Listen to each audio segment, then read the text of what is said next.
Salut à tous les amis, j'espère que vous allez bien. Aujourd'hui on se retrouve pour une nouvelle vidéo et aujourd'hui on se retrouve pour une vidéo mercato. Sterling rejoindra-t-il dès cet hiver le Barça? Est-ce que Sterling va signer? Est-ce qu'il arrive dès cet hiver au Barça? Raheem Sterling est la priorité de Xavi et de Laporta en termes de mercato. L'ailier gauche pourrait signer dès cet été au Barça. On va voir dans cette vidéo si c'est une bonne chose. Est-ce que le prix sera trop élevé? On va voir les points positifs et les points négatifs de cette arrivée. Bref, on va voir énormément de choses, donc restez bien jusqu'à la fin de la vidéo, c'est très important les amis. Perdons pas plus de temps, c'est parti pour la vidéo.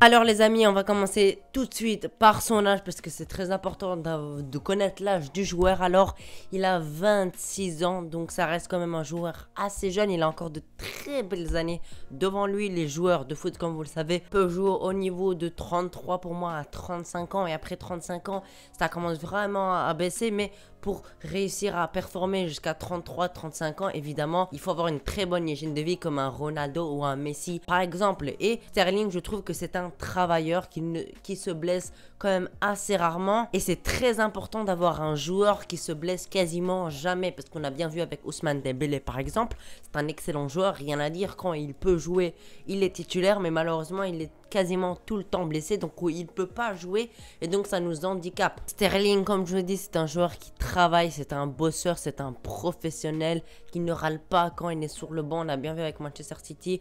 Maintenant, depuis l'achat de Grealish, de Jack Grealish, un excellent joueur, Sterling a un peu plus de mal à City parce que franchement l'effectif de Manchester City est 4 à 5 fois meilleur que le nôtre et franchement ils ont une énorme équipe.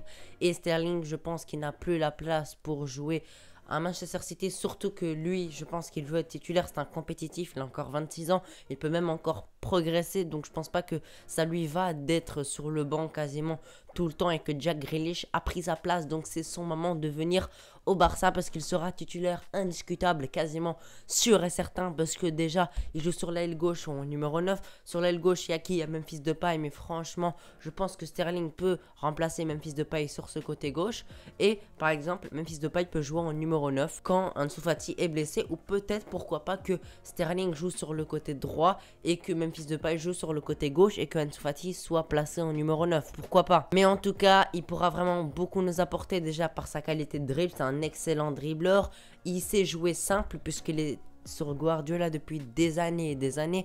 Depuis que Guardiola est là, on a bien vu, il a recruté que des joueurs qui ont l'ADN Barça. Et franchement, ça tourne très bien. Manchester City, c'est comme le Barça du futur. Ils jouent mieux que nous et jouent une sorte de tiki-taka un peu amélioré. Guardiola a un peu changé la tactique, mais franchement, globalement, c'est franchement une tactique Barça. Donc, il n'aura pas du mal à s'imposer au Barça, bien évidemment. Et ça aussi, c'est une très bonne chose parce que voilà, Sterling, il pourra s'imposer très rapidement.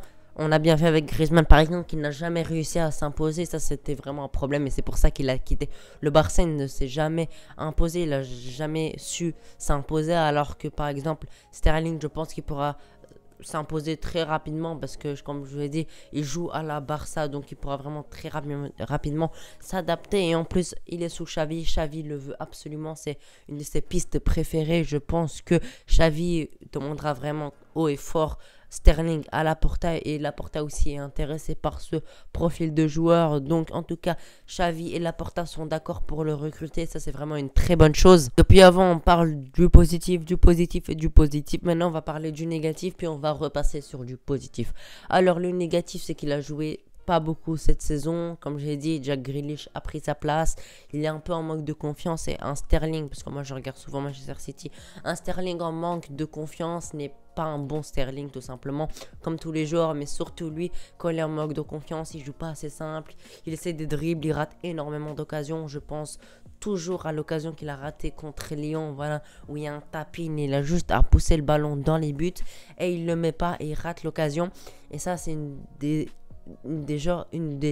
actions qu'il peut rater. Malheureusement, il peut rater ça.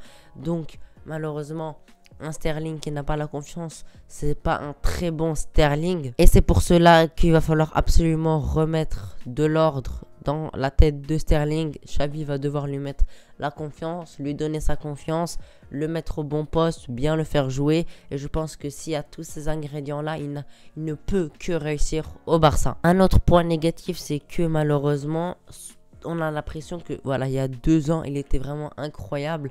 Mais je trouve que depuis la saison dernière et cette saison, surtout cette saison, son niveau de jeu a énormément baissé. Je le trouve beaucoup moins bon qu'il y a 2 ans, mais je pense que ça peut se comprendre avec le manque de confiance, avec les nouveaux joueurs qui arrivent, avec sa perte de temps de jeu. Ça peut s'expliquer, mais en tout cas, ce qui m'inquiète, c'est qu'il n'a pas le même niveau incroyable qu'il avait il y a 2 ans. Mais je pense que ça pourrait revenir parce que ce n'est pas un joueur fini. Il peut encore un peu progresser parce qu'il n'a que 26 ans et il peut vraiment atteindre l'apogée de sa carrière avec le Barça. Également, Sterling va venir au Barça, il va pas venir comme un joueur lambda, il va venir sur un joueur qui entamera la révolution du Barça, parce que voilà, le Barça, ça patine, ça accélère pas. Mais en tout cas, je trouve qu'avec déjà Xavi, avec les jeunes, etc., je pense que si on ramène en plus Sterling, ça pourrait vraiment faire un gros coup de buzz et Sterling viendra avec la confiance comme une des grandes stars du Barça. Ce joueur peut nous apporter beaucoup par la percussion, par sa rapidité, parce que franchement,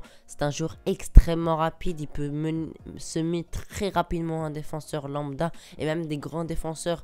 Il arrive à dépasser le défenseur très rapidement. Il est vraiment très très rapide. Donc si jamais on fait face à une contre-attaque, il pourrait vraiment énormément nous aider. C'est un joueur polyvalent. Il peut jouer en contre-attaque, mais aussi il peut jouer le football. Il peut combiner avec ses milieux, avec ses ailiers.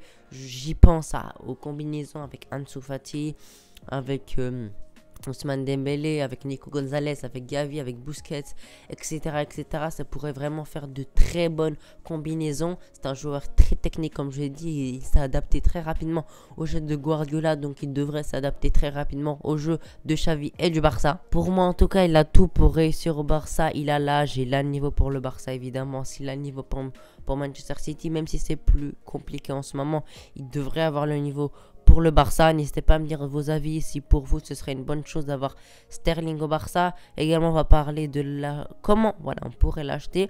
Je pense pas qu'on pourrait l'acheter directement dès cet hiver, mais on pourrait faire un prêt avec option d'achat dès cet été. Donc il viendrait au Barça dès cet hiver et le Barça payera Manchester City dès cet été si jamais il arrive à s'imposer. Je trouve que c'est vraiment la meilleure chose à faire, parce que imaginons si Sterling c'est un flop, on pourra le renvoyer à Manchester City, et surtout qu'on n'a pas les moyens financiers pour l'acheter dès cet hiver. Donc il va falloir virer quelques vieux joueurs, baisser la masse salariale pour avoir les économies pour acheter Sterling dès cet été. Mais pour moi, la meilleure chose, c'est, comme je l'ai dit, un prêt dès cet hiver avec une option d'achat dès cet été. En plus, je comprendrais pas pourquoi Manchester City voudront pas le lâcher, le laisser partir, surtout qu'il ne joue quasiment plus, que son niveau a beaucoup baissé, qu'il est en manque de confiance, et pour eux se faire de l'argent, et en échange ils peuvent laisser Sterling partir de Manchester City.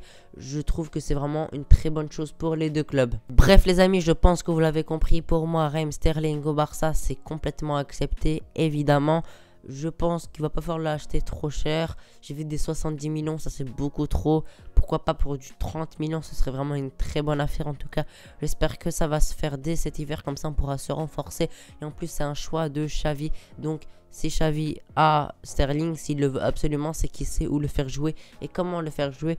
Voilà les amis, n'hésitez pas à me dire dans les commentaires si pour vous Sterling au Barça c'est une bonne chose. Et voilà les amis, j'espère que vous avez apprécié cette vidéo. N'oubliez pas de lâcher vos pouces bleus si vous êtes resté jusqu'ici, de vous abonner pour soutenir la chaîne. Merci à vous.